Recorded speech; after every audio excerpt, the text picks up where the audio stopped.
بإذن الله اخرج بإذن الله اخرج بإذن الله اخرج بإذن الله çık Allah'ın hükmünden çık Allah'ın hükmünden çık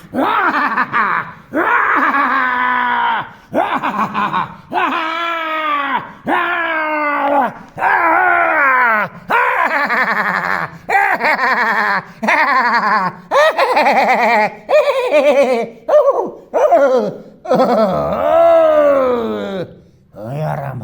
Atın kim? Ay Tacal Güley. Daccal ne çıkarsın Daccal çık çık ne kildin Daccal ne kildin Daccal imnege kildin Zakazı benim kıylağına girgendi. Mazar toprak çatıp çık gitgendi. çık Mazar Allah'ın toprak hükmünden çık kıylağında.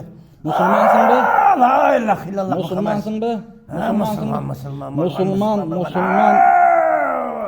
Müslüman da bir de zulümde kılıyorsa aram Müslüman cinder adam içine kılıyorsa aram kıyıyor salınlar Allah Teala zulümdüktü bir kılbay cana zulümde kılınan adamlar cinder arasında da aram kılgan çık Allah'ın hükmünden